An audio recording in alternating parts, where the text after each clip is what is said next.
Hi, hello, how are you? You're listening to I've Always Said That with your host, Brad Buckland, where reality TV is our reality.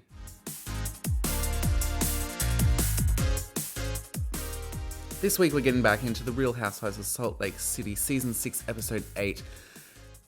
And oh my goodness, this has been such an incredible season off the bat. I feel like I have not been able to take a breath with these ladies. It's been crazy. So, last episode we got, they're on the below deck boat. They're with Captain Jason. I am so incredibly jealous. And of course it took off. It took off.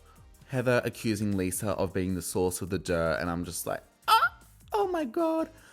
Meredith airbending water. Brittany being Brittany. It's all happening. It's kind of crazy and I'm loving it. Okay, so top of the episode. Brownyn wakes up outside. Okay, sure. In the cutest lemon PJs I've ever seen. But she didn't want to wake up because she didn't want to wake up with Brittany, sharing a room with her. And that creepy as hell unicorn plushie that's got Jared's voice inside of it. I mean, can you blame her? I wouldn't want to be waking up next to that with good morning, sunshine, or whatever the hell it says. Absolutely freaking not. Whitney and Heather recap the night, and it flashes to Heather and Lisa, on the end of the boat on the floaty thing, arguing back and forth about what they were arguing about the whole night.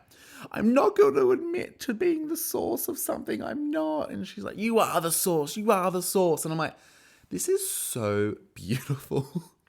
The scene in which they're sat, they're illuminated by the light and all the fish in the water and everything. I'm like, get them an Emmy. Truly. Now, the question is, do you think Lisa is the source? I do. I think she's just done herself in. She's being too defensive. And it's on one hand, if you're getting constantly accused of something, of course you're going to be defensive and everything. But it's I don't know.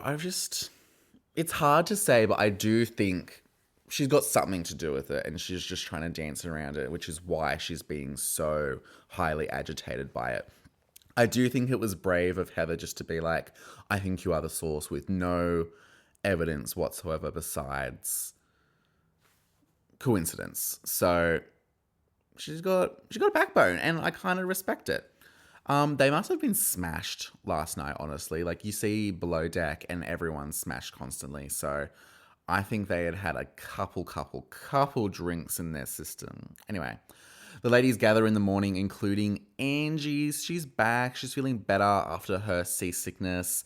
And then Lisa comes out and she's like, look who's back from the dead. And everyone's kind of like, silence. Crickets, babe. Crickets. So then they all slowly get up to leave. I'm like, oh, awkward. Okay.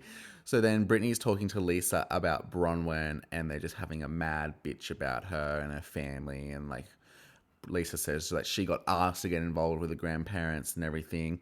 Little do they know, Bronwyn's on the deck above and she can hear every single word they're saying. And I'm like, oh, this is juicy. This is good. I like this.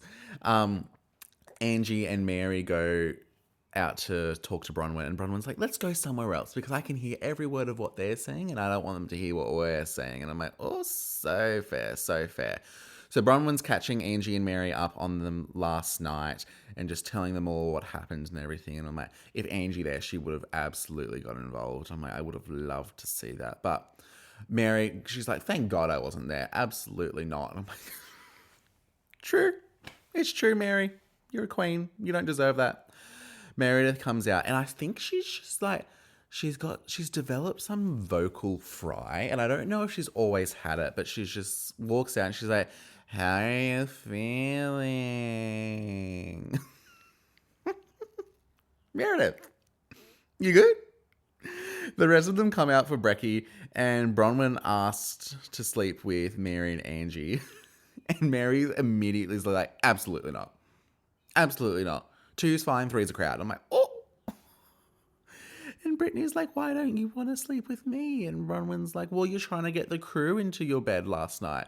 And I was like, oh, And I think it like flashes back to her asking Captain Jason for a tour of the boat last night. And I think it was like taken I can't believe I'm saying this. In Brittany's defense, it was taken a bit out of context, a bit misconstrued, but also absolutely would be something that she would do. Like, I would not run it past her whatsoever. Brownyn also confronts Lisa about hearing them, and it escalates real fucking quick. Like, Lisa was, I think, trying to take a chill approach to the morning, and it did not last very long. Brownyn did something. Well, she brought up that she overheard them, and it just went to 100 so fucking quickly. It was kind of crazy. Angie chimes in and says Lisa said to her that Todd was making out with one of her friends and farting the whole time. Sorry? What kind of like... I'm so confused. It's like, not only are you saying that someone's husband was making out with your friend for ages, but the fact that they were farting the whole time is criminal. And Bronwyn gets up and she's like, we promise not to talk about each other's family, including Todd and the kids. Fuck you, you're dead to me. And I'm like, oh, she's mad. She's like, mad. Oh, it's kind of scary, but I'm kind of living. And it all stems from like Lisa and Bronwyn's conversation where they tried to make up and they promised, as I said, that they would not talk about each other's family. And that's exactly what she did. Cut to Mary in the confessional and she's like, why is he farting? Like, I'm worried about his intestines. What's going on? Why? That's more Canadian, but anyway. I'm like, yes, this is the kind of confessionals we need from Mary. I just live, laugh, love with her, honestly. And Lisa is more mad at Angie repeating it. She's like, I didn't mean for that to get out and from Angie and hope to humiliate Bronwyn. And I'm like, are you kidding me? Like, are you actually joking? You said it. Angie's trying to be upfront and honest and be real about the fact that you said it and be like, Bronwyn, just so you know that this is out there. Lisa, Angie's not the problem. You are. So Heather calms the ladies down. She's trying to have like a fun morning with the girls. And I think she's getting on the drinks, as they all should be, in my opinion. But anyway, it's time for a beach expedition.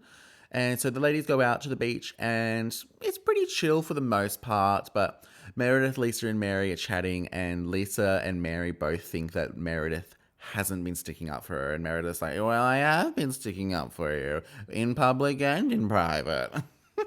I love doing the Meredith voice. It's so good. They're like going at it, of course, arguing as per usual. And the poor crew trying to like serve them drinks and everything. They're like, drinks, ladies, drinks. I'm like, oh, that's so awkward. I hate it. Mary says Meredith isn't a good friend. I'm like, oh. And then the real kicker, she's like, I think you're boring. I'm like, oh, that's fucked. Like, is she wrong? Do we think Meredith Marks has gotten boring? I think she's had a real lack of screen time this season. And I don't know, she just feels kind of checked out with it all. The only person she's really connected with is Lisa. And as this conversation's about, she's not really sticking up for her in any part. So it's like, what is she really offering to the group? And I'm like, I really love Meredith. I think Meredith's a fucking icon. So I'm like, I can't disagree with Mary, Mother Mary.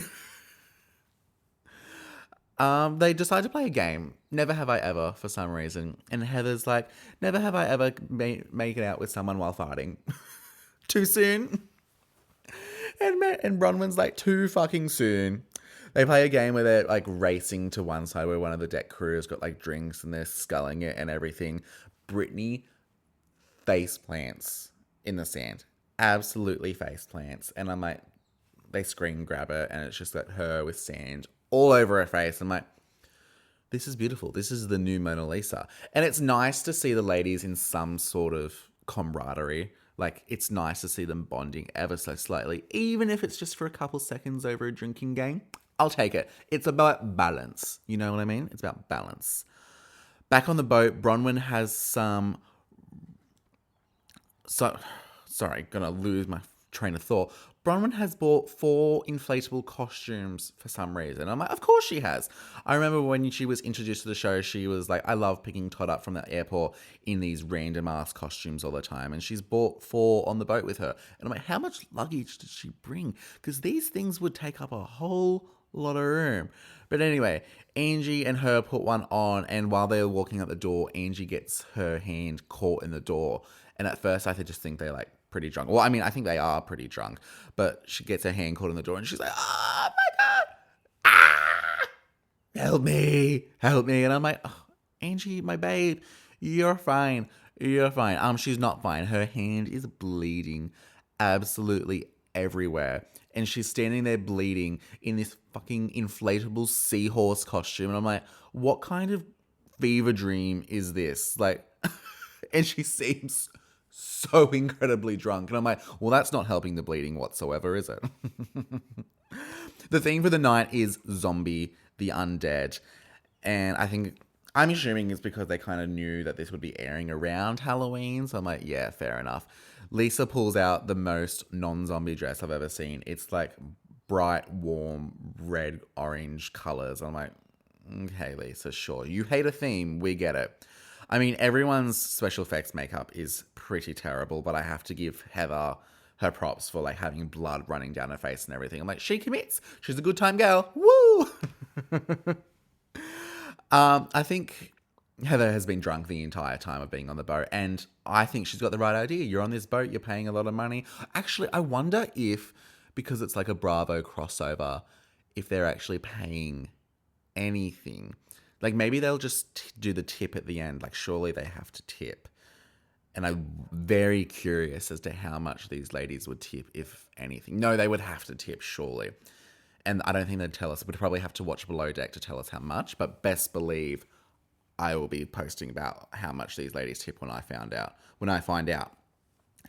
So Bronwyn told Todd about the rumor. And I mean, of course you would. You hear a rumor about your husband, like, of course you're going to tell them. Like, why wouldn't you? And Lisa, she's actually very calm in this situation. And I'm like, very surprised. I'm like, what's going on? Lisa recommits to like never talking about her family again and apologizes. And it's kind of crazy that she even apologizes, but in Bronwyn's confessional, she's like, it's nice to acknowledge when someone is talking. I acknowledge that Lisa is talking and that she is talking to me, but I am not accepting any of the words that she says. And I'm like, oh, she's so well spoken. It makes it so delectably good. And I'm like, you know what? Fair. It's actually so fair. Lisa says she didn't have the intention of Angie bringing it up to humiliate Bronwyn. And I'm like, Angie, no, it's, again, you, Lisa. You are the problem, Lisa. Anyway, Brittany's getting seasick, and I'm like, I don't know if I believe this. I think Brittany just wants some attention. But she goes to the side of the boat and throws up over the side of the boat and comes and sits back down. And then they pass out tequila shots and Brittany starts doing the tequila. And Meredith's like, why are you drinking tequila if you just threw up? And I'm like, fair question. Fair question. And it kind of like starts like a bicker sort of thing. But then Heather, drunk out of her mind, she's like, hair the dog, woof woof. What do you mean? What do you mean? It's so good. Like, you can't write this shit. I fucking love Heather. Then in retaliation, Brittany brings up Seth's possible indiscretion. Source, TikTok. Grow up, Brittany. Do not take my man's Seth in your mouth. Taking your man's... that sounded terrible. Get my man Seth's name out of your mouth. That's better. And I think we have the quote of the episode. Meredith being like, you are a liar. You a liar, miserable, despicable person. Meredith, are you having trouble with your words, babe? Like... please. Captain Jason actually tries to like sit down during dessert for this, and Meredith and Brittany kind of just scare him away. And I'm like, I mean, I can't blame him. I feel really fucking hella awkward sitting there while they were going at it. But anyway, they tried their best. I think, honestly, great episode. This has been top tier viewing, this crossover with Below Deck. I'm absolutely loving it. We're getting more of it next week as well. And I'm like, this is insane. I absolutely love it. I have to give my housewife of the episode to Heather just because she's on another level. She's just enjoying her time. She organized this trip and she's like, I'm here and I'm going to enjoy it. So Claps for Heather, everybody. Claps for Heather. We fucking love her on this channel. So this has been Real Housewives of Salt Lake City, Season 6, Episode 8. Let us know in the comments your thoughts on the episodes, who you are kind of like, who's your housewife of choice? Who are you rooting for, you know? Follow us on Instagram and TikTok at I've Always Said That pod. Remember to like, comment, subscribe, follow, review, share with your friends. It really helps us here at the pod. This has been Brad for I've Always Said That. Thank you. You're welcome. I love you. Bye.